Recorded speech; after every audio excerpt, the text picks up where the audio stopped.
stage. And if you will, please stand and join us. Let's pray. Dear Lord God, our Father, we just thank you for all the joys that you give us, Father. And we count everything as a joy. Even those times that we have to struggle, we know that you're building us and preparing us for better things. And Father, we're just looking forward to this year and all the wonderful things that you're going to do with our children and all the accomplishments and with our teachers. And Father, I'm just looking for mighty things to happen in this district this year, and I know it's going to be with you at our back and at our side and carrying us when we need it. And Father, be with this board as we make decisions for the district, and may our thoughts be what you would want them to be. And it's in Jesus' name we pray, and they all said, Amen. I pledge allegiance to the flag of the United States of America and to the republic for which it stands, one nation, under God, indivisible, with liberty and justice for all.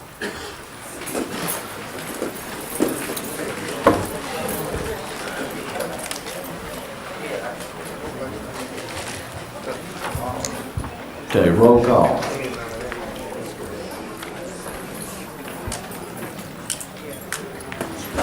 Please vote. Ms. Green will be late for the meeting today, and Ms. Crawley will not be able to attend.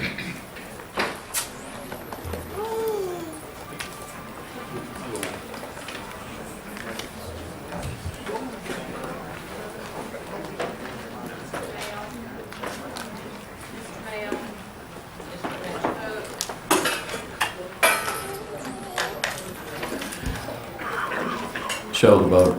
Okay, it's there. Okay, motion for the minutes. I have a move and a second. Please vote.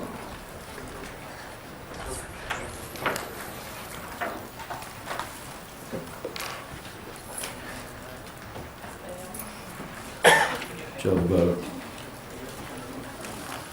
Thank you. Dr. Robinson, do we have some presentations and recognitions? And before I forget, please silence your electronic devices as we go forward. Thank you. Thank you, Mr. Ramsey. We do have presentations and recognitions at least this afternoon, and Mr. Monero is coming. Thank you, Dr. Robinson, President Ramsey, and Superintendent, if you could please come down. Members of the board, members of the audience, it is with great pleasure that we bring before you today students and staff that have gone above and beyond, and we would like to recognize them this evening.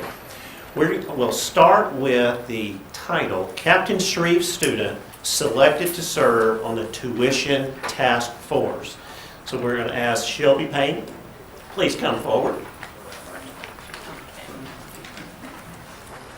Shelby Payne, senior at Captain Shreve High School and president of the Student Council, has been selected to participate on the Tuition Task Force that was created during the most recent legislative session.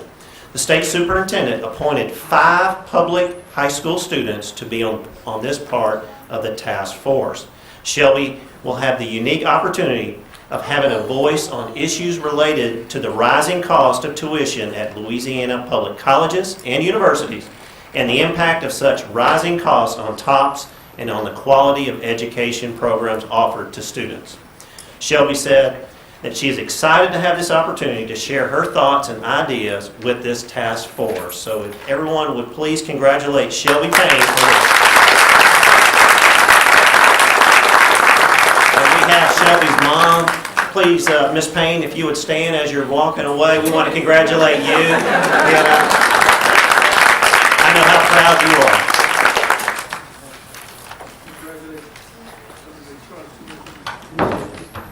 Our next category is Caddo Parish Magnet High students selected to serve on the Alliance for Healthier Generation Youth Advisory Board. We'll please welcome Isaac McFarland to the front.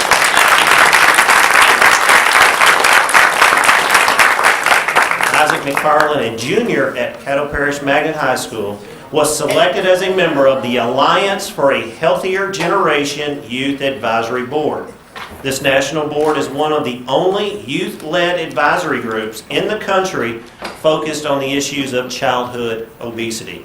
Isaac and the board will travel throughout the United States, serving as national spokesman for the Alliance, speaking at local and national events, interviewing with journalists and health education experts, and engaging with community leaders and addressing their peers. So please congratulate again Isaac McFarland serving on that. And Isaac, hang on just a second, hang on. What better way to spend his 16th birthday than right here, right? So happy birthday, Isaac, all right? And I know we have his parents here. If you'll please stand, we want to congratulate you.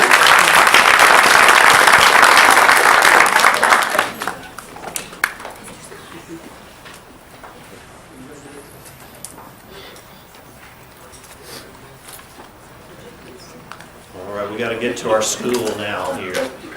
Caddo Parish receives $1,000 grant to create a running club.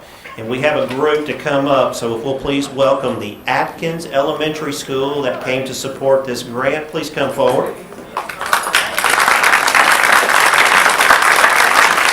This is headed by Principal Mia Cooper Brooks, and also we have the coach Dan Caesar and staff here. We want to congratulate Atkins Elementary for being named a grant recipient from Active Schools Acceleration Project to launch their 100-mile club. Active Schools Acceleration Project is an initiative of Childhood Obesity 180, an organization that works toward reversing childhood obesity epidemic. They had this to say about Atkins: based on your strong application and demonstrated commitment to increasing physical activity for your students, your school has been chosen to receive this grant. We are thrilled to welcome you to the family and to celebrate the steps you're taking to make your school an active school. You are now part of a nationwide movement spanning all 50 states. Champions like you are stepping up to show America that physical activity is a fundamental component of what defines a great school. So we want to congratulate Atkins Elementary for the 100-mile club.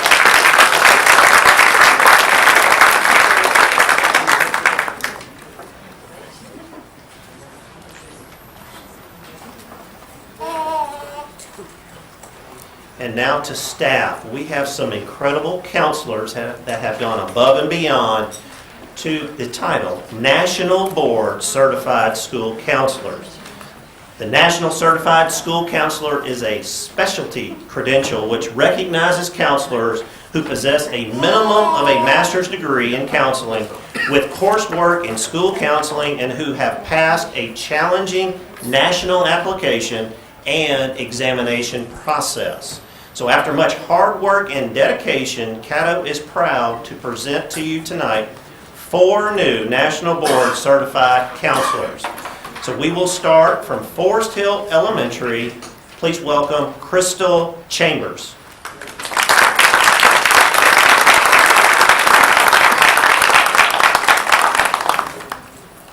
And we also want Miss Chambers and her support group here to please stand. We'll give you a round of applause because we know that you went above and beyond too.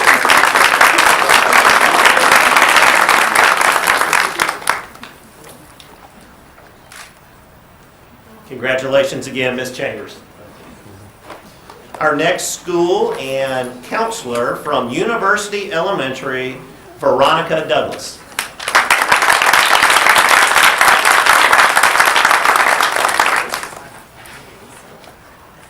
Please stand, Ms. Douglas's support group here. Please stand. All right, congratulations to you.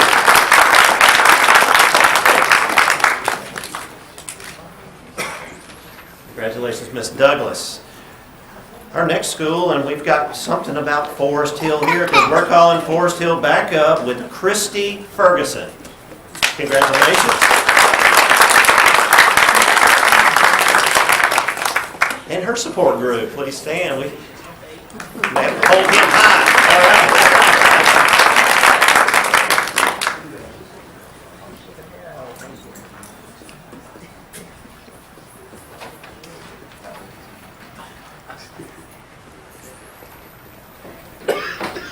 Congratulations again, Ms. Ferguson. And our last counselor from Southern Hills, Amanda Martinez.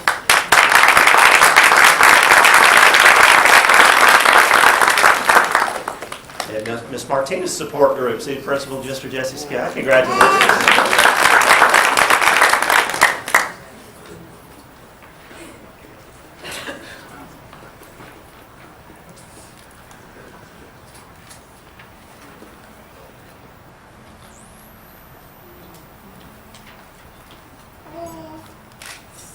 Congratulations again, Ms. Martinez. And we want to, let's give one more round of applause for our 4 counselors.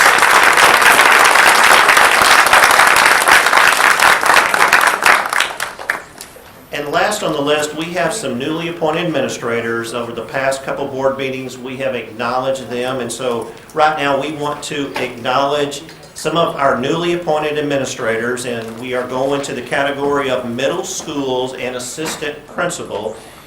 If you will go ahead and come forward, and I know the superintendent and board president would congratulate you and go around to each board member. Our first assistant principal from Caddo Middle Magnet is Beverly Hudson.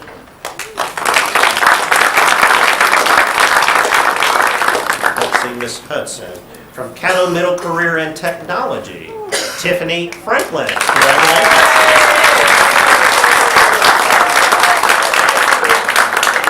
And Ms. Franklin, we want to go ahead and have your support group please stand and give you a round of applause. All right. Whoa!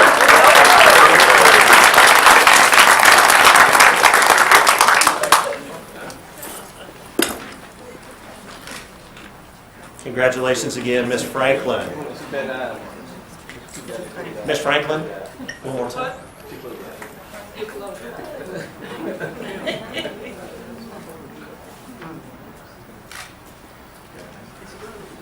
Going to our high schools, assistant principal from Booker T. Washington, Dana Fergans. Please come forward. We already got a support group standing here. Everybody please stand for that. Congratulations to you and Ms. Dana Fergans.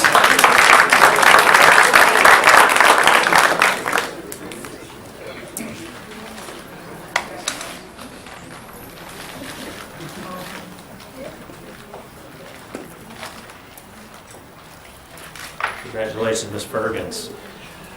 Our next individual I know cannot make it. We want to go ahead and honor her anyway from North Caddo, new assistant principal, Miss Annie Cherry. Anyone knows Miss Annie Cherry? Let's give her a round of applause. She may be watching on Ustream.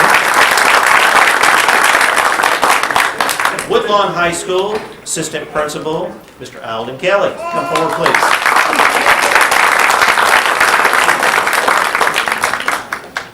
Any support group with Mr. Kelly, please stand. Yes, you. Everybody else is working.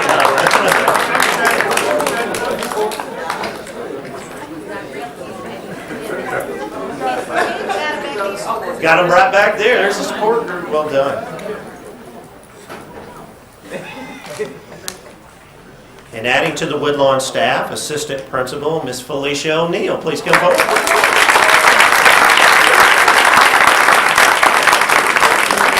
We have the principal already standing. Any other support group for Miss O'Neill, please stand. We'll give you a round of applause and we'll congratulate you.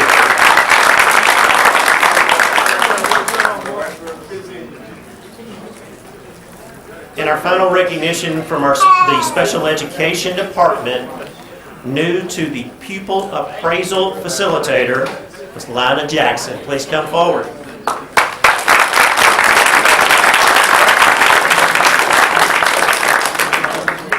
Ms. Jackson support staff, if you'll please stand. We want to congratulate you and also Ms. Jackson for this.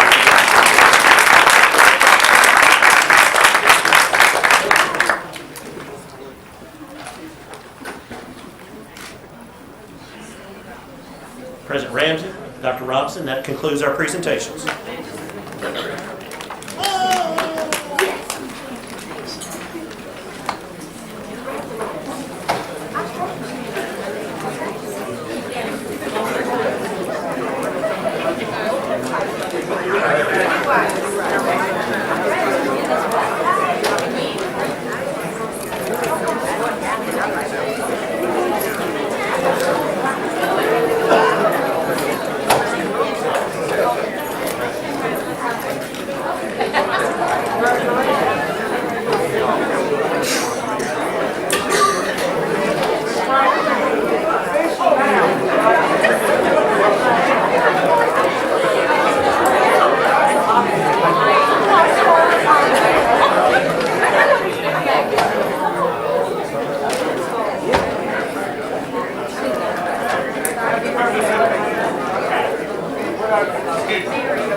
Dr. Robinson, we have a presentation. Thank you, Mr. Ramsey. Before we leave presentations, board members, we do know that you asked for some information regarding dual enrollment. That information has been placed at your stations.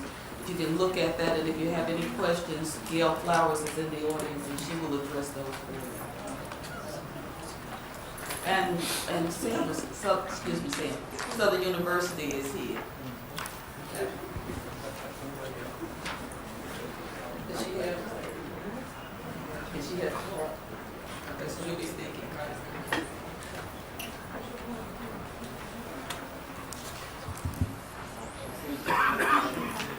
Are there any questions? Ms. Priest, do you have a question? Yes, I do. Thank you, President Ramsey, and thank you, staff, for the information on the dual enrollment program for 2012-13. Couple of questions. One, as I look at the schools and the universities and the courses that's offered and the number of students enrolled, my first question is there an exclusive relationship between schools and a college and or university? Second question is, do students and parents at every Caddo school have the option to select which college or university that they want to participate in for dual enrollment? I don't know how each school handles that. I do know that at the district level, we encourage schools to work with as many post-secondary partners as possible because our students are different and they don't all have the same needs, desires, or career goals. And so what works for one may not work for each. Okay, but just say for example, if I am At Huntington and you want to work with somebody besides Southern, could you do so?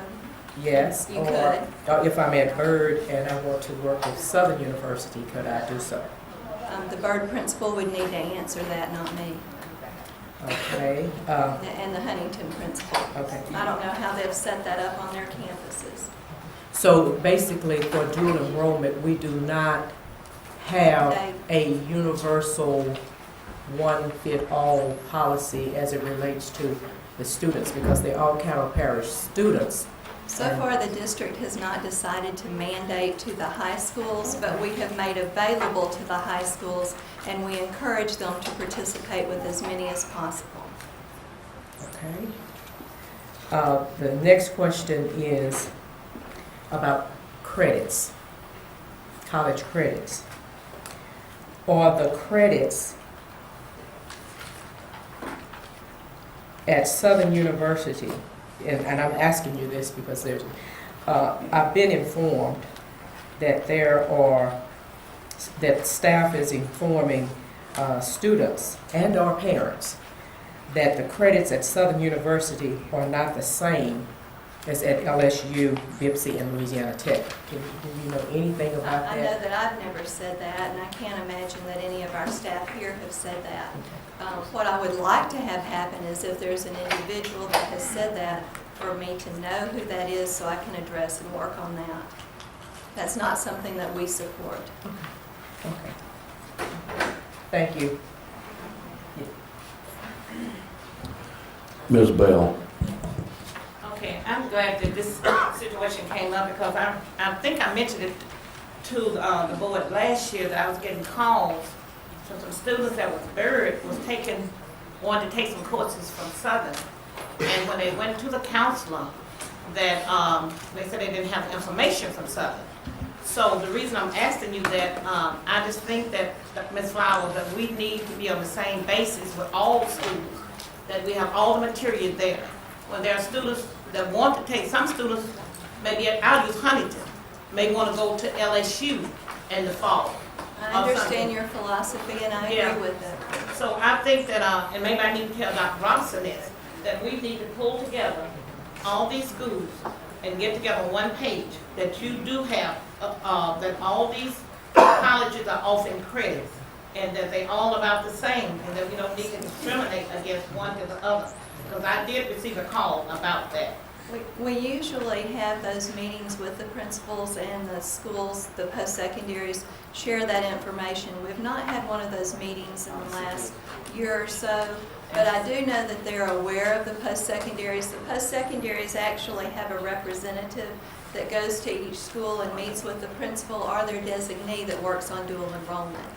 Okay, so can I suggest to you, Dr. Robinson, that she said they haven't had a meeting in a year, so we need to pull this together where everybody can work on the same page, and if a child come in from whatever school, they can be able to pull up this information instantly, and not just say we don't have the information.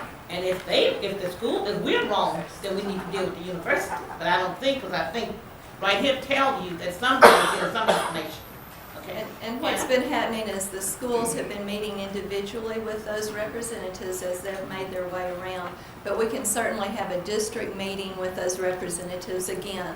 And some of the things have changed with the Board of Regents Okay. and the funding that's available. Some of it has disappeared and some of them are having to raise their fees. So it's a good time to have another meeting. Okay, very good. Thank you. Mr. Pearson.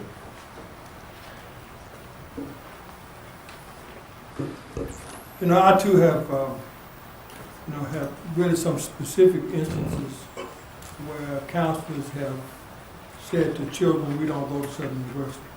That you either take it at LSU, it's either LSU or nothing. And that's really what we're addressing, is that those things, we don't care what a kid chooses to do, because we have choice all over this parish. But for an employee to tell those children that they have to go take their credits from LSU, and for parents to call, because the Southern University credits are absolutely free, of no charge.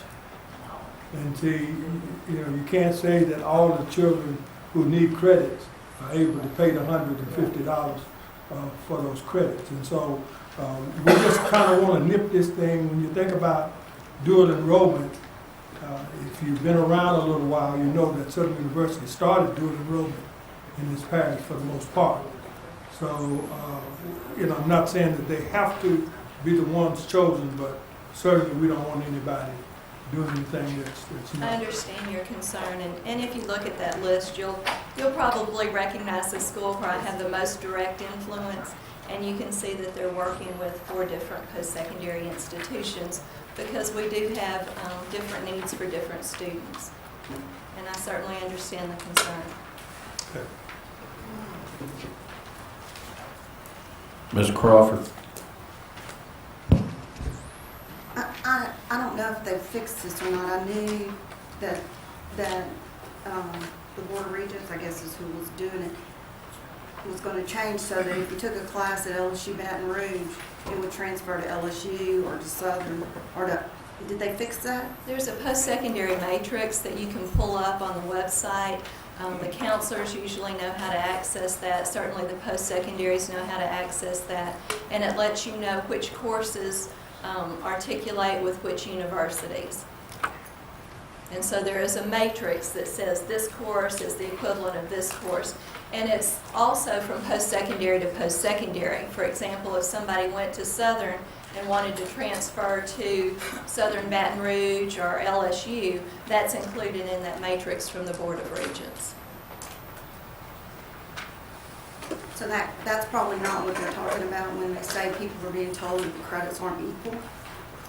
Is that, I don't know That may be anything what we're about that. talking That's why I about? said those comments, I wish they could come to me with a source so that I could get more information and find out what's happening. okay. I just wondered if the message got mixed up, rather than the courses not, credits not being equal, are they just saying that, I mean, my daughter transferred several times and had to take several classes over because one class here didn't transfer to LSU Baton Rouge. So, I really can't say without more information, I'm sorry. but there is a matrix so that our If kids they're are, on that matrix, it will tell you what they're equivalent to wherever they go. but our kids know that. If, say, they take a class with I would say not every kid would know that, no. But I the think that's counselor something that knows. we're educating and working with students and parents on constantly. But the counselor would know The that if counselor they should know. take is a what I would chemistry say. class up here, that it'll transfer to Southern or it won't, right? They should know that, and so should the principal or the principal's designee that works most closely with dual enrollment. Thank you. Mr. Ryan. Thank you, President Ramsey. Mr. Pearson stated that the dual enrollment fees from Southern are waived. Is that correct?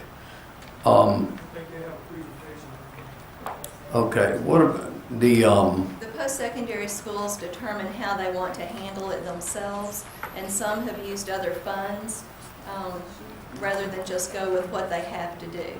do the students usually incur some of the costs of this, or? It depends on the post-secondary institution, how much of the cost they incur, and what those costs are, and it varies fairly widely. Okay. That's it. Thank you. Ms. Bell? I'd just like to ask Dr. Robinson and Ms. Flowers to please let me know the follow-up after you have the district meeting and a little what happened at the district meeting, okay? Be glad to do so. Okay. Ms. Priest? Thank you. I believe that we were supposed to have received, had a presentation by Southern University on the dual enrollment, and it was originally scheduled at the meeting, the first meeting in September. But due to some scheduling, and Southern University was here, that it did not occur. And that we also had told them to be here for today's meeting for a presentation. And I know that they are here. And so I'm trying to figure out what has happened with the presentation. I've got a card here for dual enrollment at Southern University. When it's at that time, will they have additional time to speak? We can either do it during visitors or we can tack on behind this. Do it now. Dr. Robinson recommends we do it now. After. Okay, thank you. Thank you, Ms. Flowers.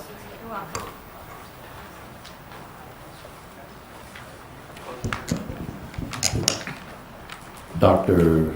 Vincent and Sandra Big. I recognize you. Good afternoon. Dr. Robinson, Chairman Ramsey, board, parents, students. We just want to come today to kind of let you all know first and foremost that we're partners. I think that we have received communication that some of the councils have been steering children to different institutions and so forth and so on. But one commitment we want to make today is that we will attempt to be at every citywide college fair that you all host for the next 2 years. We make that commitment. I'm Terrence Vincent, and my role is Assistant Vice Chancellor of Enrollment Management at Southern University Shreveport. Just made a couple of notes, on the iPhone, so you got to bear with me a little bit. I want to let you all know that our courses are definitely transferable to institutions of higher learning throughout the state, and it's very important to us to ensure that we're transferable not only throughout the state but throughout the nation. We were just, Sachs came last year and reaffirmed us for the next 10 years, which is very, very vital and important to our institution's viability. And so that's a major point that I wanted to make, is that, again, we have been reaffirmed by the accrediting agency for the whole, it's about 13 states, all southern states, I'll say that for sure. And so, again, they've reaffirmed us for the next 10 years. We're also partners in stepping up with you guys in reference to the Jump Start program. And I know that's more of a statewide initiative, but that's connected at the seams with dual enrollment. And we're having meetings. I think our next meeting is October 18th, I want to say, that we'll be working with different persons throughout the school board and different schools to ensure that dual enrollment, and also we're articulating courses that are in high school that whereby students can move on to college, not only in the general ed courses, the English, the math, the sciences, but also in the CTE, the career and tech ed side of things. So it's real important that we hit home that we're not only trying to get our students moving forward on the, I guess, the college track, but also on the technical track as well. Initially, I've heard that Southern University of Shreveport led the way in dual enrollment, and now it seems like that has shifted because of maybe some of these factors that our students are being shifted to go to BIPSI or LSUS. So that's why we want to make that commitment to be at college fairs for the next 2 years to ensure that not only our programs are presented, but also more specifically the dual enrollment piece. Mr. Pearson spoke about the free tuition. That is definitely true. We utilize the TOPS 10. Not only that, I just signed a pretty big requisition for books. So we also not only cover the tuition, but we ensure that the students have the books as well. In addition to that, we also get many of your teachers, and we ask them to come on board and help us as well with some of the instructors and being proctors, and we compensate them on that side. So it's not all about the money. It's about really providing a service to our students. And we're in this together. So that was really my reason for coming, to say that we want to be partners with you all, not just saying it, but putting forth the resources, our time and effort, because this is a very, very important issue, not only to just Caddo Parish, but throughout the state. So that's why it's important for me to come here and hit home that our credits transferred throughout the state. Again, not on just the academic side, but on the career and tech side as well. Ms. Bigham is here. She is the coordinator of dual enrollment, in addition to our director of admissions, who works hand in hand, ensuring that the students are enrolled. So we want to just, again, show you all that we are committed, not only just getting students in, because it's not all about the numbers. We want to provide a very, very good service to the students. Again, the main point is that the Jump Start program that's being unveiled, I'm not sure if some of you all are familiar with it, but the state superintendent is one of his big pushes coming out this fall and spring, leading up to next year.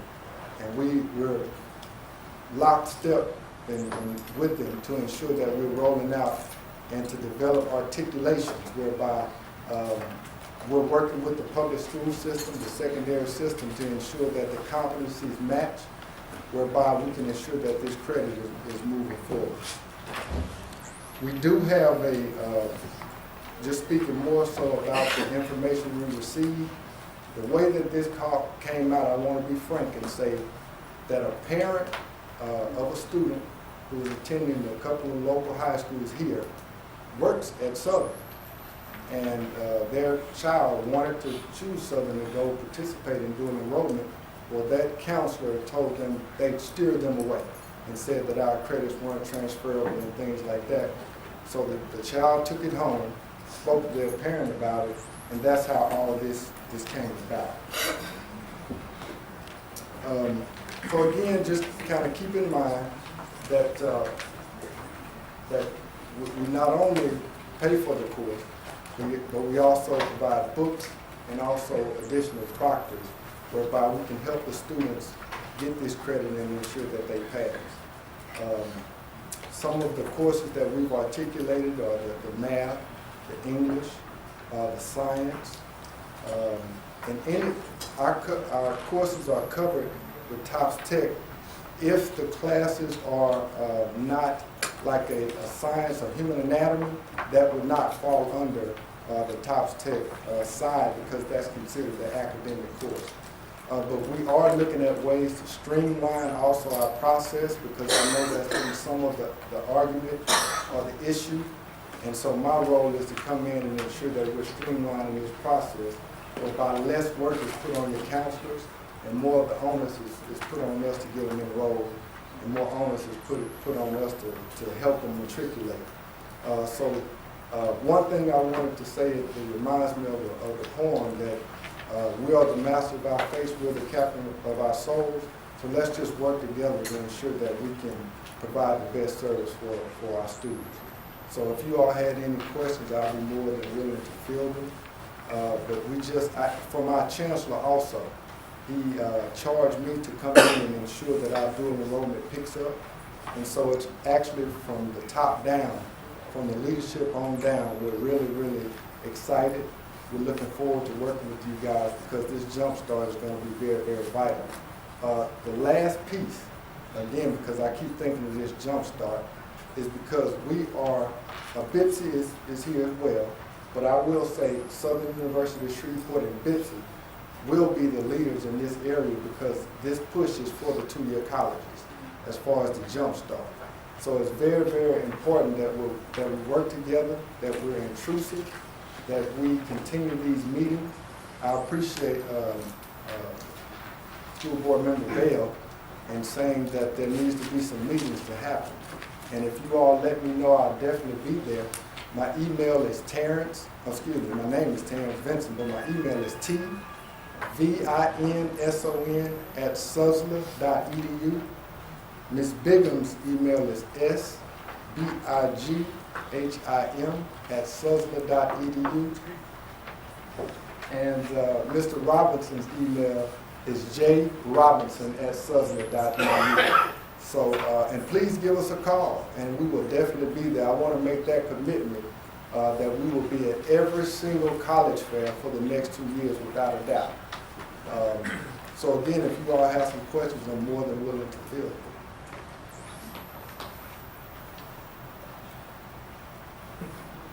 Thank you very much, and I'll apologize to Ms. Bingham again for we got it in, didn't we?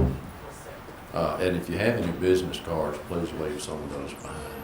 But Chairman, I just want to hit home that it's important to us, not only to Southern, but to the state of Louisiana, to ensure that this jump start and dual enrollment, career and tech ed really takes off, because it's a mobile financial aid as well.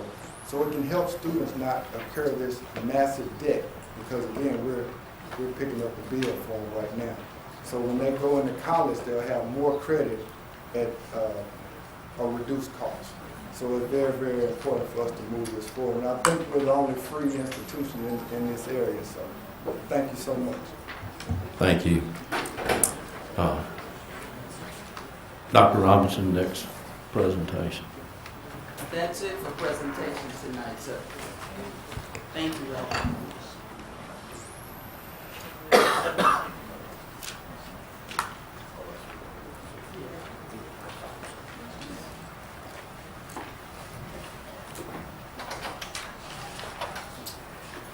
Okay, that'll get us to the visitor section.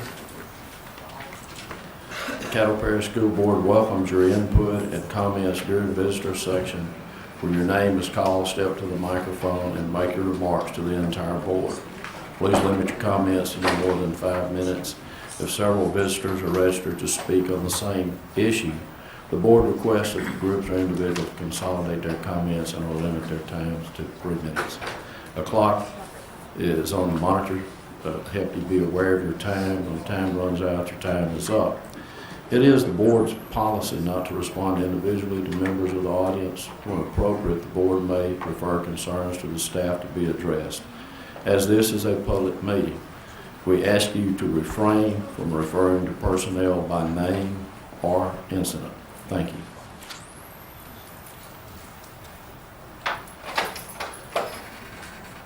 Okay, the first one is Mr. Glenn Davenport.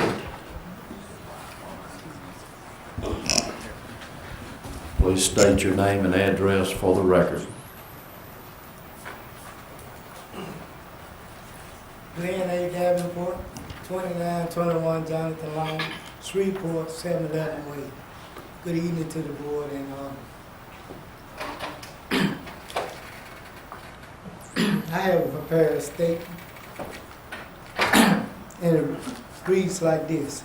You have the right to remain silent. If you don't, you will regret it, because it will begin a campaign of insurmountable measures. Anything you say will and can be used against you. Sure, it will because a manufacturing of evidence will begin in an effort to protect their interests and ultimately discredit me. Knowing all the while that the evidence is unfounded, but it will be construed as true. All of these words are predicated upon the manufacturing and implementation of lies to support a position that was duly orchestrated against me.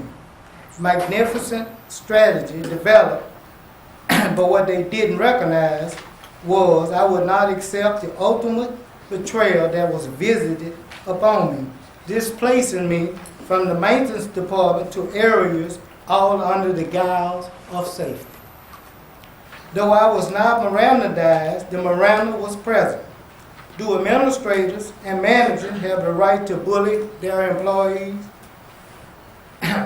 This was the very act of the bullying disguised. It was under harassment that was administered to me. Who could ever have imagined that such creativity could have been devised and implemented? I want each of you to meditate on these words, because everything that I had to endure was done because I came before this audience and sought a remedy for being harassed by the management team in the maintenance department. I was left dumbfounded when I had been placed on the receiving end of unscrupulous practice. More important, when those in the administration did nothing to help me, left me speechless. Who, as an employee of this system, could ever have imagined that when issues of such proportion will be brought forth that a design to destroy the accuser will be engaged, almost like a battle ensued, and I was the enemy? I can assure you that I am not the only one who experiences such practices, but I am the only one who stood before you asking for your help. Did you not care that I could be subject to such acts? It is the practice of this board, to destroy its employees when they recognize that they are being treated unfairly? Even if no one other than me came forth, should not an interest be piqued? The only action I got was being targeted and removed from an environment under the guise of safety. Help me understand that if my immediate supervisor engages in behaviors that will say that harassment is evident, why am I the only one who has to be dealt with? What happened to me should never have happened. What should have taken place was an investigation into the allegation should have been done. Assigning me into an area where no expertise or experience is evidence is not the answer. It was punishment. The very man who altered my life was transferred into a department whereby he has no expertise. What was astounding was that a reversal of this action was done after such opposition was met by the employees of that department. I guess the old plantation mentality was alive and well, but it didn't work because the perceived slaves went in revolt mode. They challenged and they showed their dissatisfaction.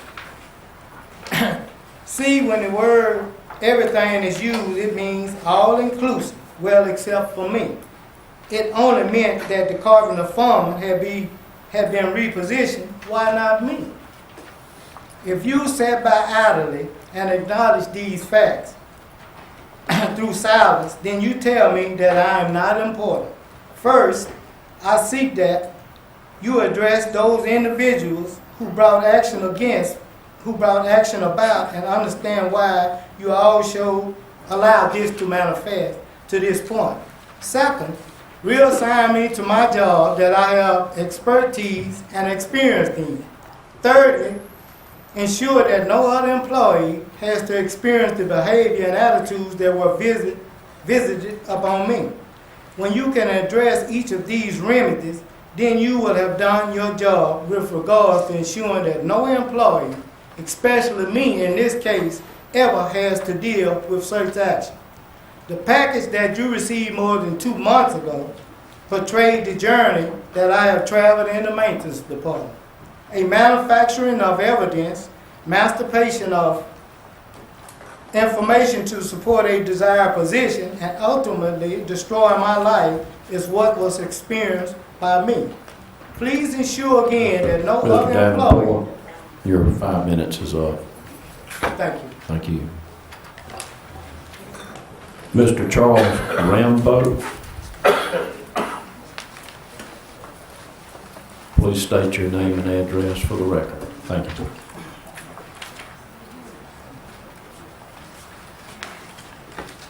My name is Charles Rambo. I reside in Greenwood, Louisiana. My concern is concerning the superintendent selection process that we have. As I understand it, that there were 2 finalists in the last election period time that during that period of time wasn't no one selected, but you had an interim superintendent to fill that vacancy. Excuse me, would you state your address, please? Address. My address is 8313 BB, Greenwood, Louisiana. Thank you. 71033.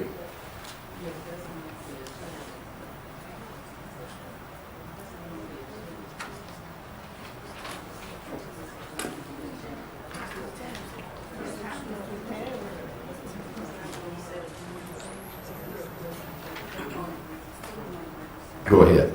Okay, and my concern is that we are in a dilemma right now without a superintendent.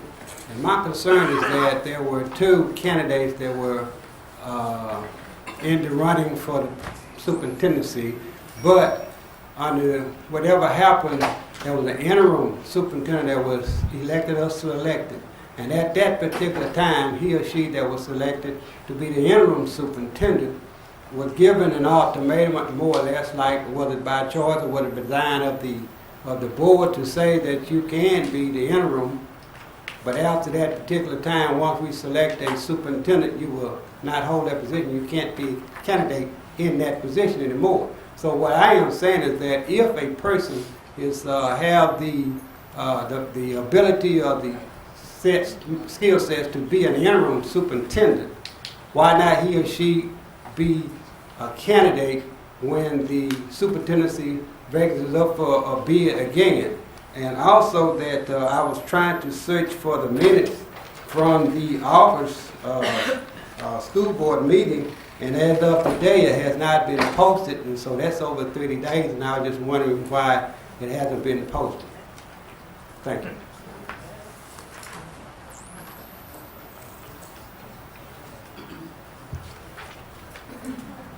Ms. John Glover.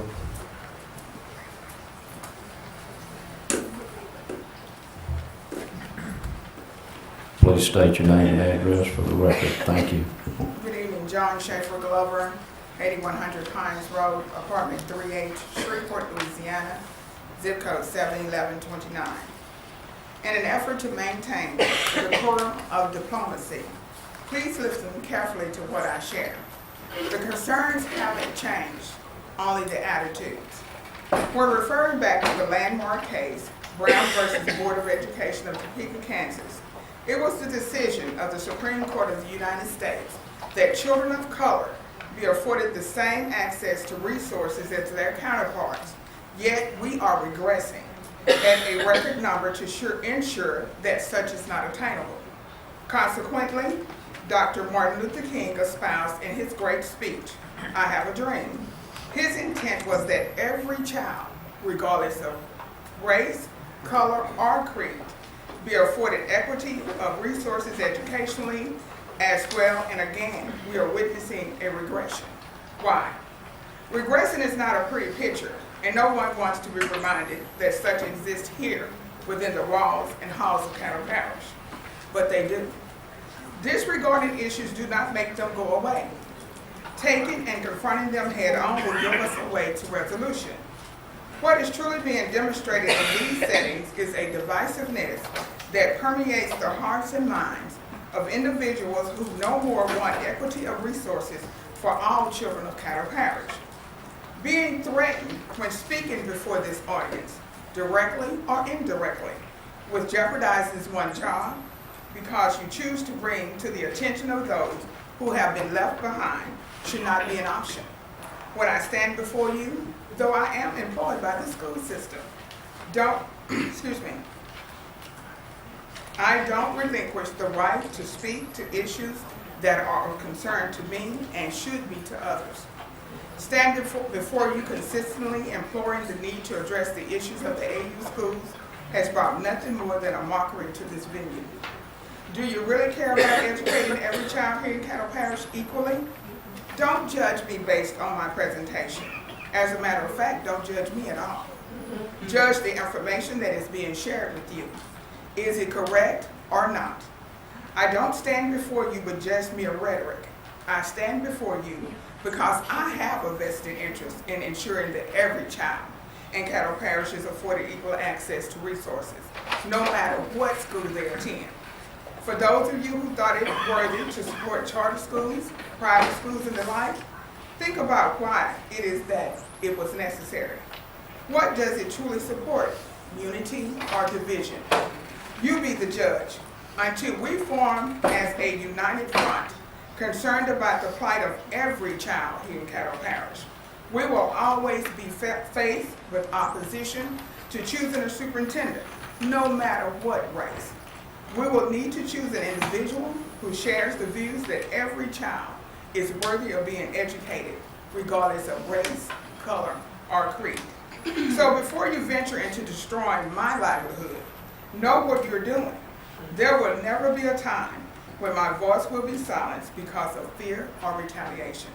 As an employee of this district, I exercise to the best of my ability and often beyond what is required, and a level of expertise and skills when I do my duties.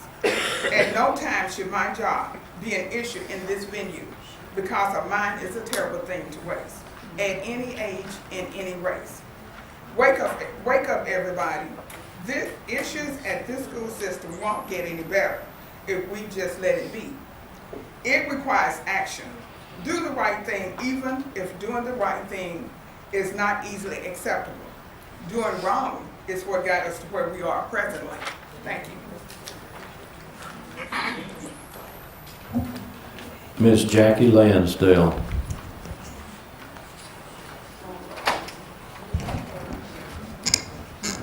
Please state your name and address for the record. Thank you. Good afternoon. I'm Jackie Lansdale. I'm president of Red River United, 1726 Line Avenue, Shreveport, Louisiana, 71101. President Ramley, ladies and gentlemen of the board, Interim Superintendent Robinson.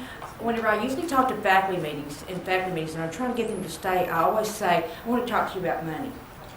And miraculously, they want to stay. But I wonder if that would work for y'all today. Probably not, since you're the ones that have to allocate. But let me try. First of all, I want to talk to you about the Compass value-added money. I think it's incumbent on the board to come back and tell people how you intend to implement the highly qualified incentive money. If you don't intend to do that, I know other districts have voted to postpone that pending litigation that's out there. That, you know, but I think that really should come before it's become as a board item, because the salary schedule is a board item. And maybe that may be something you want to send back to the finance committee. But, you know, and I know that it's going to be a meeting, but I did want to bring that to your attention, that you did incentivize based on the highly effective. And I've had some calls about that, and I'd like for the board to formally address that. Additionally, for the Finance Committee, I know we're going back on the 26th. I'm very hopeful that we will deal with that. I'm hopeful that we will finally deal with the supply money and the funding source of the seat. Also, the monies are going to be allocated for the classroom teachers, allocations to other employees. I do encourage the board to look at that very seriously. I will tell you that across the river, Bossier has voted to allocate their monies at the same time that I think you're going to be talking about doing yours over that November 22nd prior to the Thanksgiving holidays. And they're going to do their Christmas monies as well as their MFP monies, and they're going to be allocating, I think, 3 million people to 1 employees that day as well for the other people that were not included in that MFP allocation. So their Christmas money and those monies are going to come out on November 22nd. And I'm hopeful that we'll do that on this side of the river as well. Certainly will be a great economic incentive to our local economy if we could do that and get those things mirrored. It certainly include our support employees. Clearly those are essential employees. They have suffered the same drought that everybody else has, 6 years of no pay. So certainly keep that in mind as well. Instructional specialists, do y'all remember that whenever we dealt with that at the beginning when we were talking about the budgetary issues, and instructional specialists were sent back to the classroom? And, I clearly believe that I heard in there that whenever that you said that there were the ones that were not going to be put back in the classroom as they retired, we were going to let those instructional specialists come back into the classroom, out of the classroom, and fill those positions as they could. I'm hearing today that that's not going to happen, that those positions are in fact going to be opened up for interviews. I'm going to take exception to that, and I would ask you to go back and review your minutes. I believe those are what we would consider a lateral transfer because they are still instructional specialists, and they would simply be transferring from a school site back into wherever they were housed beforehand as instructional specialists. So I'd ask the board to look at that. The last thing I want to say to you is about the grievance. A couple of things about the grievance. One of the things is that the grievance is in state law. And it's enabling legislation for our local policy. One thing I found out here recently is I've been doing group grievances. We've got a major disconnect between our state law and our local parish policy. In state law, it clearly says that a group of teachers or a group of school employees can file. We left that out of our local policy, and I believe that it's incumbent for us to go back and review that and to put that back in because clearly that is the enabling legislation. And it's become an issue as principals have tried to interpret whether they can meet with a group of teachers or a group of school employees or a teacher and or a school employee, and we need to have that clarifying language so there won't be any level of confusion. And really the very last thing I'm going to say to you is that, when I talk about the grievance, I tell people, and I tell this in faculty meetings, I said there's a lot of ways that you can get cited. You can get a reprimand, you can get, a write-up, you can get a verbal, you can get sent to the central office, you can get a bad evaluation. The only way teachers and school employees have to address a policy issue, if it's broken or misapplied, is through the grievance process. And we take that very seriously in my world. And so that's one of the grievance that you have tonight. And I go back and tell you, we look at the policy. If the policy's been broken or misapplied, and many times, more often than not, we're able to look at that policy and look at things that we can do and fix and do better, so that you can't fix what happened, but you can prevent it from being replicating itself and going on and harming other people. And that's what I'm going to ask you to do tonight. And that grievance is to fix the policy. Thank you very, very much for your time and attention.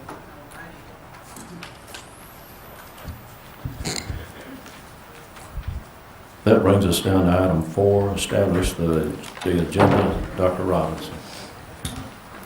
Thank you, Mr. Ramsey. 6.01 personnel recommendations. There's one for board approval and one as an FYI. 6.02 personnel transactions report. 7.01 purchasing, Mr. Graham. 8.01 resolution of a level 4 grievance. 8.02 is on consent. 8.03 consent. 8.04 is also consent. 8.05 is consent. 8.06 is consent. And 8.07, staff has made the decision to pull that.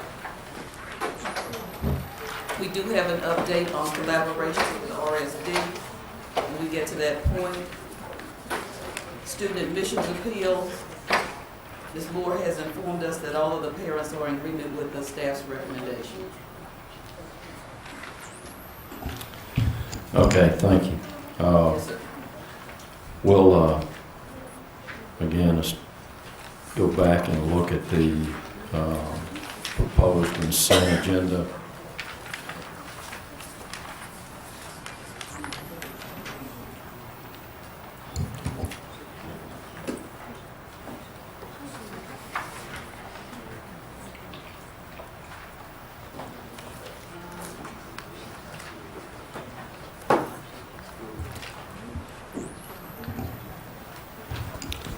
Okay, we're gonna, as we go through and establish the agenda, then we'll announce that it is a pull. As item number 6.01, recommending for consent. Yes. 6.02, consent. Yes. 7.01, Pull for discussion. pull for discussion. Okay, now 6.01 is personnel recommendation.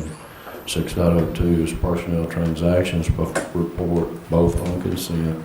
7.01 purchasing, for this, we're going to discuss that. 8.01 is resolution of level 4 grievance. 8.02, the Brandon Goin Foundation consent. 8.03, long-term use of Caddo Parish School Board. Pardon? I gave it all to you last week, or at the last board meeting. Yeah, it was recommended for,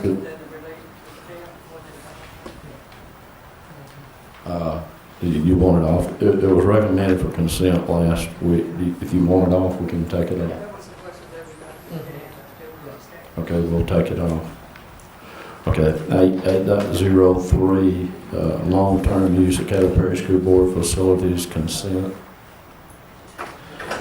8.04, request for sale of property consent. 8.05, resolution adoption OGM lease Tacoma Energy consent. 8.06, out-of-state travel consent. And 8.07 is approval of services of school transformational consultant. Staff is going to pull that one. And 13.01, consent, the student readmission appeal hearings. Okay, at this time, we will, motion to establish the agenda for voting and agenda. Second. And we have a second. Please vote when you can. Vote now.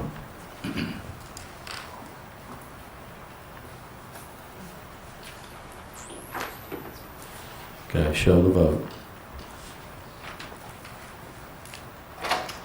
Okay, motion passes, and we will now confirm the consent agenda.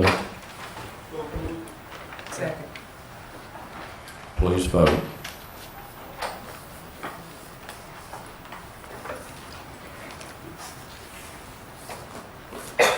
Please show the vote.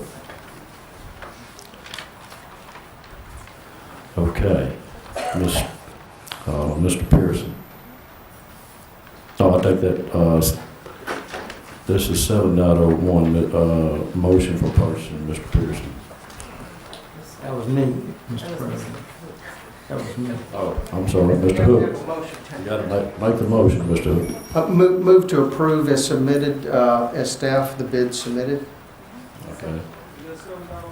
That's 7.01. 7.01. So do we have a second? Have a second.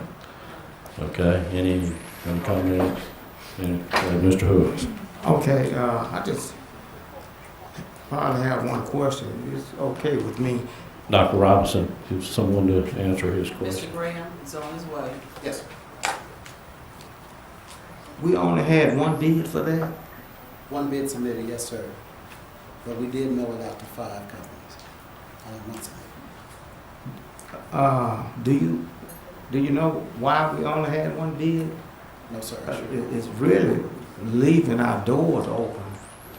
If one company is just bidded on, did this company get it last year also? Yes, sir. They had it. It was last bidded back in 7 years ago. We had renewals on it, and this last year was our last renewal, so we bid it out again, and they were the company that won. Yes, sir. And they were the only, if I'm not mistaken, I think they were the only one that bid it last year. No, sir. I believe we had 2 others. We had 2 others? Yes, Okay. I know it was some, I think it was something else where we only had one bid. But I was just concerned that we would only have one bid for field. Yes, sir. They were the only one. We bid it out to 4 other large companies as well, but they chose not to. The company that won, Fleet, is very competitive in this market. All right. Thank you, Mr. Graham, Dr. Nash Robinson, President Ramsey. Okay, thank you. We can vote at this time. No other questions. Please cast your vote now.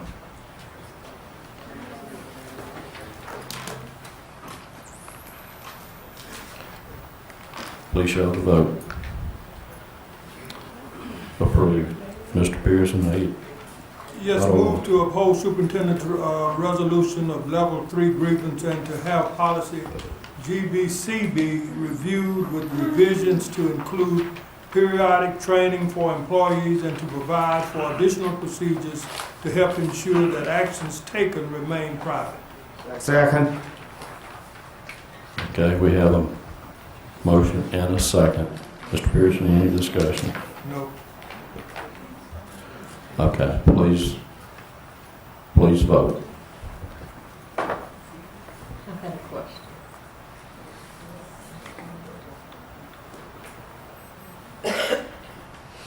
Show the vote.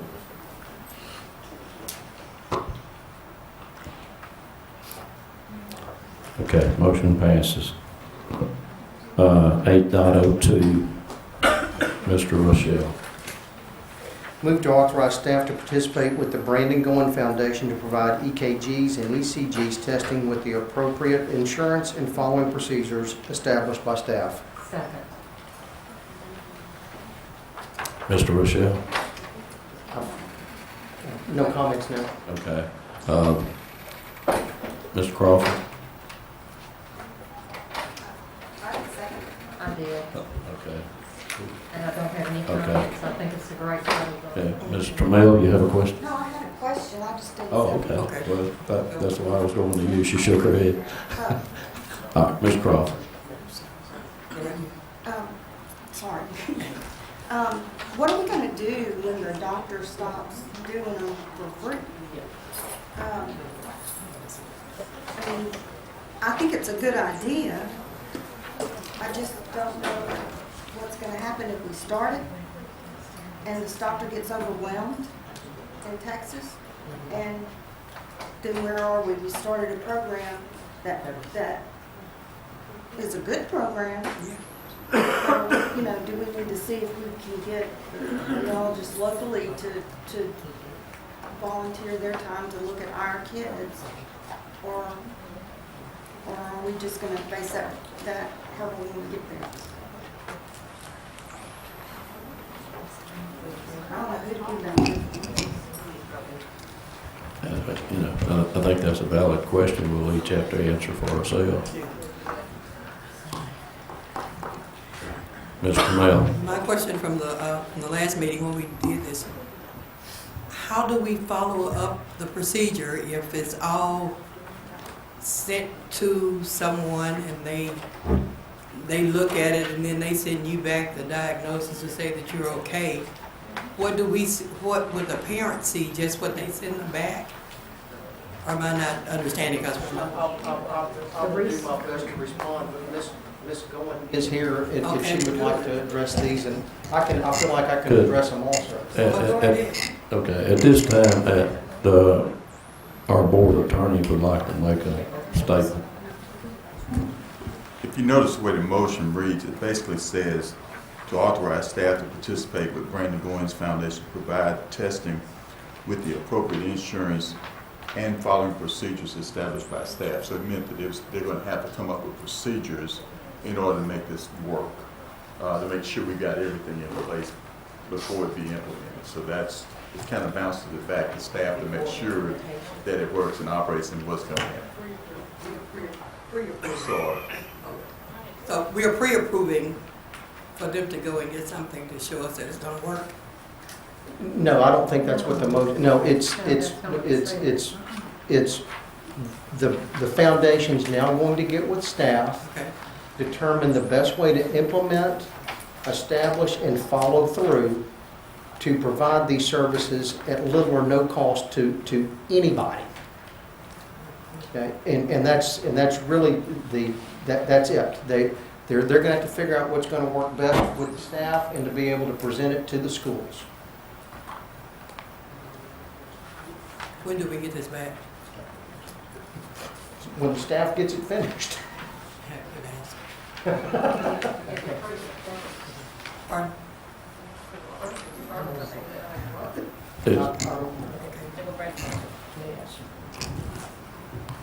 Do we have anyone, Mr. Abrams, is there a time, has a timeline been set, or I know you just kind of reviewed? The motion is the motion, but it was really to approve it, their program, and it pretty much directed the staff come up with the procedures as to how to implement it, you know. So it wasn't really to come back for another approval from the board. After you approve it, I would assume that it's approved as long as they can come up with the insurance that's necessary, and they can come up with the procedures that staff, everyone agrees with. That should be it as far as the way this motion reads. Okay. May I just add one thing, and this may clarify. Are you trying to answer her question? For Ms. Trammell. Okay. If I add the last little bitty comment, it would be prior to implementation. That way it's all going to be go through staff, and once everything's approved, then they'll start doing the testing. So are y'all okay with that friendly amendment? Actually, I guess I'm amending my own. State it again to make sure we get it in the minutes over there. Okay. Move to authorize staff to participate with the Brandon Goins Foundation to provide EKG and ECG testing with the appropriate insurance and following procedures established by staff prior to implementing the testing. And you have a second. Okay. All right, now, let me wait for the login.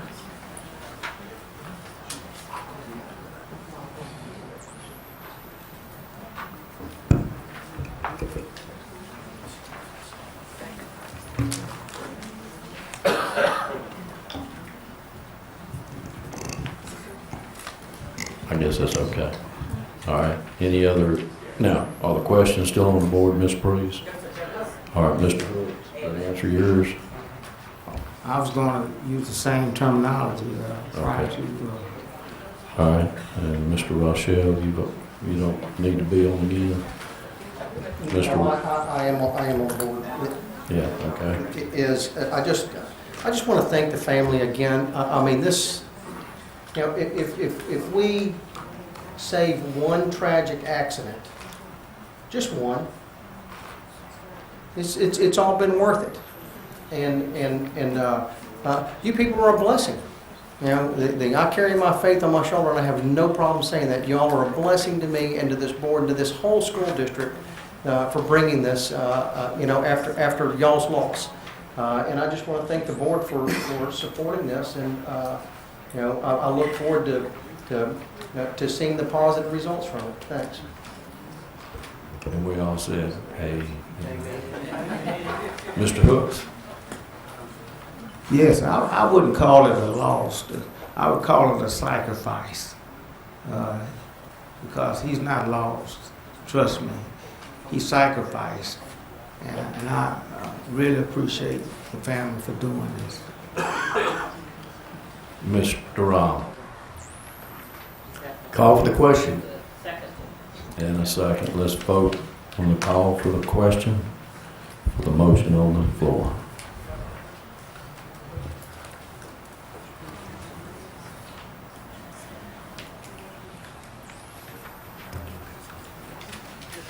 Okay. The motion is, just to clarify, the motion is for them to provide the insurance.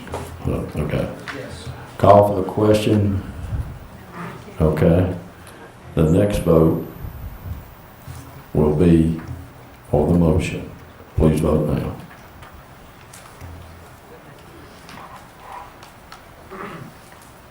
Show the vote.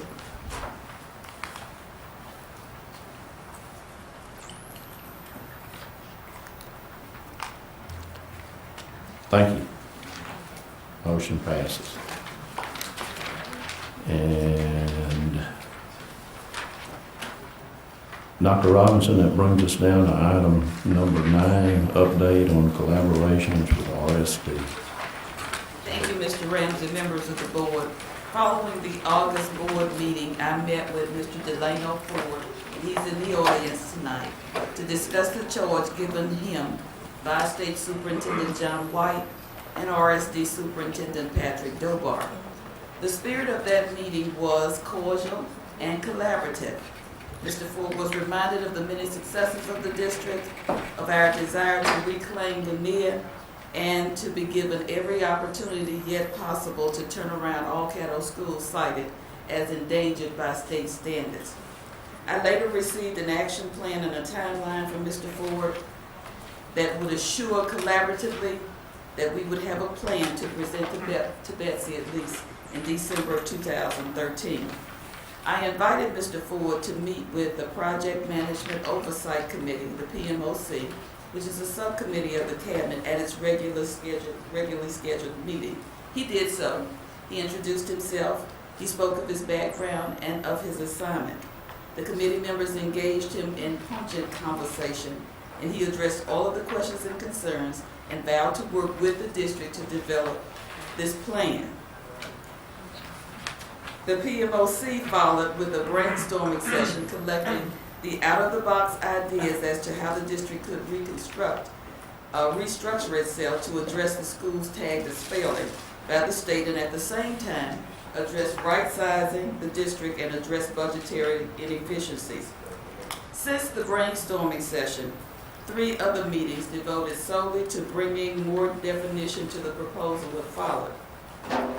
Additionally, the consultant from New Millennium Education, who offered contract services to this effort, was interviewed by our school directors. It was determined that many of the services cited in the contract have been and can be effectively and efficiently handled by current staff. As Caddo expects to possibly receive at least 3 charter applications and a third-party reviewer is required, New Millennium would be considered to serve that needed function. The collaborative efforts continue. A number of principals were asked to gather their out-of-the-box thoughts over this past weekend about district planning and met to share and discuss those ideas for consideration and inclusion in what will become a plan. Now, a community professional partners input session is planned for this Friday, September the 20th at 2013 at 1:30 p.m. in the Wondergun Professional Development Center. Mr. Ford has been asked to join us for introductions and discussion. Board President Larry Ramsey has been present at several of the meetings. Board Member Ginger Armstrong, serving as the chair of the Long Range Planning Committee, has attended a PMOC meeting. Board Member Lillian Priest attended the meeting with principals. You will be updated as these collaborative efforts continue. Please know that I have directed staff that this administration will communicate with you honestly and straightforwardly. That is, the good, the bad, and the ugly. I'm confident in our abilities to propose a plan in collaboration with Mr. Ford that will serve CPSB well for a long, long time. I solicit your support and participation of this process. Thank you, Mr. Ramsey. Thank you. Well, that brings us down to,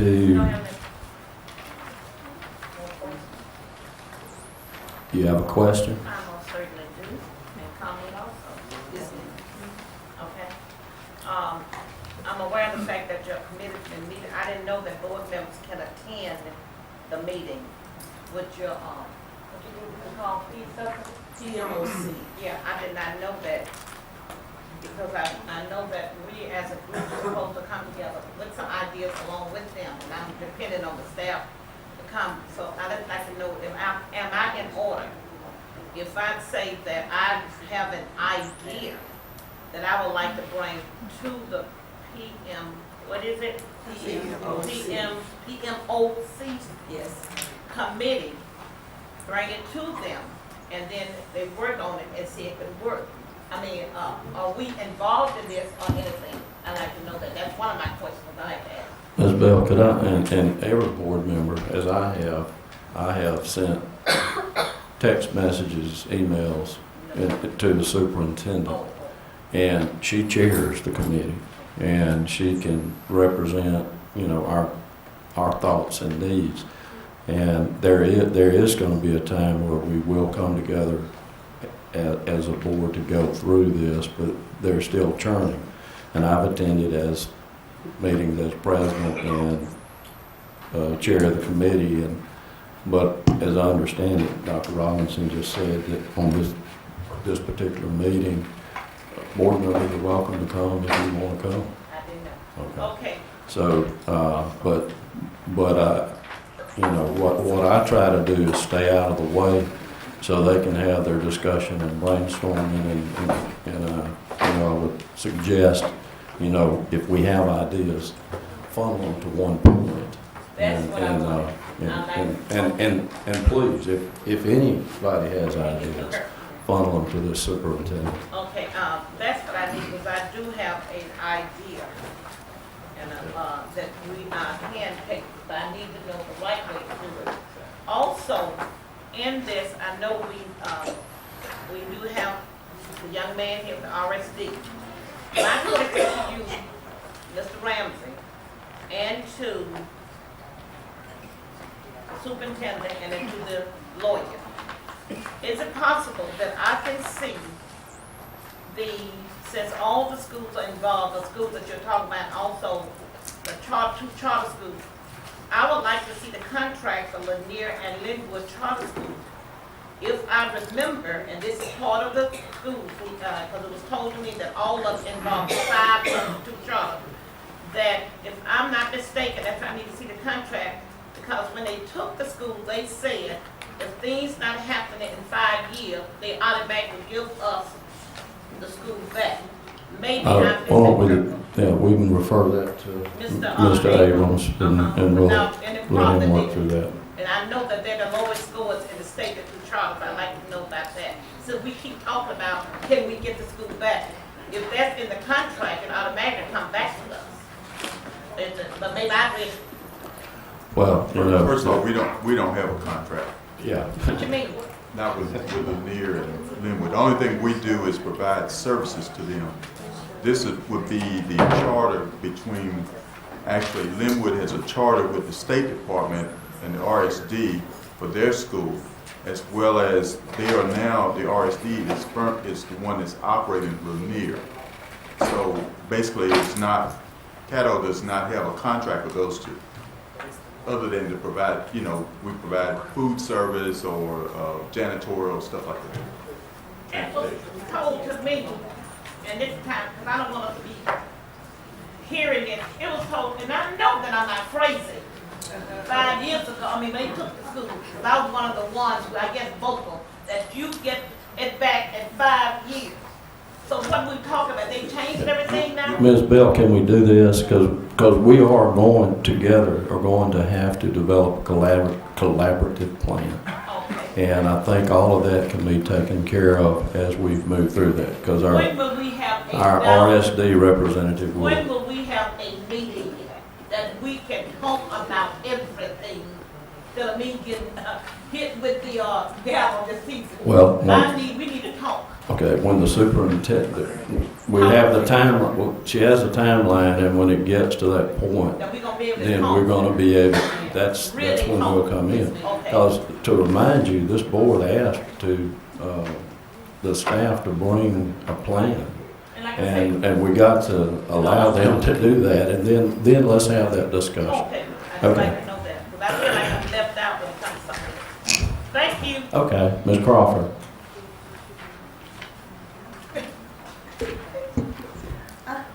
Thank you very much. Okay. I got eye contact I contact with that came out on, I thought the 5 years was in the law. I know so too. And it is in the law. And I know that, it probably wasn't you, but I'm going to say this. I know that New Orleans didn't get their schools back after 5 years. So apparently, And those are things that we can discuss as we get into the, you know. Okay, Ms. Priest? It'll be under announcements and requests. Okay. And we are about to move, well, Mr. Ryle, you have a announcements and requests, okay? I think we're there. Ms. Priest, and then Mr. Ryle, and then Ms. Green. So, wait now, point of order. Are you back on the, She got a quick question. okay. Quick question, is that the? I will let you do your quick question. No, yeah, it is gonna be a quick question. Is this And also a point of order. If I have a one on my screen, that means I'm supposed to be going Yeah, first. well, I had And you cleared just the called other- Miss Priest's name, so, Yeah. He knocked me off. oh, okay, well, Okay, so All right. that's, she is first, okay. then Mr. Ryle, and then you. Wait, I still have Mr. one. Ryle put himself back on, so, Okay. but Ms. Priest, Hey, don't let that happen again. I'm trying. Announcements and requests. My request is that the administration, and this has been requested before, that we look at assigning or designating a person within our midst that it becomes the charter RSD specialist to handle and review all issues in order to protect Caddo's interests and/or assets. That has been one of the things that we brought back from several meetings, because nobody's going to protect your interests and your assets like yourself. And we do need someone, not 5 or 6 people, because when 5 or 6 people do different things, things fall through the crack. And then when we look around, we have missed the boat or lost something very vital. And I think that's been requested before, that we look at. Mr. Ryle. Thank you, President Ramsey. Y'all are remember and aware that we sold the Halston School. I hope you've watched the news at what Dr. Kirby's done to that school and what they're doing, using it. He's done a great thing. Plus, Dr. Kirby's already drilled 3 wells there, which we have the mineral rights with them, and they are not unitized, so we don't share them with 600 acres. And these 3 wells are bringing in 45 to 50 barrels of oil a day, and he's got 12 more to drill. So it's going to give us some money. And I want to keep it all in District 1. Ms. Green. You want to play that game? Ms. Green. Thank you, President Ramsey. I'm sorry. Miss, a person, one of the unions mentioned the teacher's grievance policy. I actually want to pull that policy. I actually want to request is to look at that, us to look at that policy again. I think I want to bring forth some, just pull it and look at it. Another thing, another announcement is I want to congratulate Mr. Tredavious White over at LSU. He was valedictorian of the mighty GO Green Oaks High School, and he's doing an excellent job. playing football for them. I believe he's number 16 if you watch the game this weekend. Also, you have a board member who's having a birthday on tomorrow, and they're requesting that each board member, since she's turning 16, that each board member give $1,600. She will accept all donations. They'll greatly be appreciated. And also, on the last note, board members get an email every weekend from the superintendent that lets us know what has happened this week. So Dr. Robinson, I really do appreciate you keeping us informed on what's going on. I really do. That means so much to me. And I believe that's it for me. Is there, Mr. Mail? Mr. Mail moved to adjourn. There's a second. And we need to vote. Please vote now.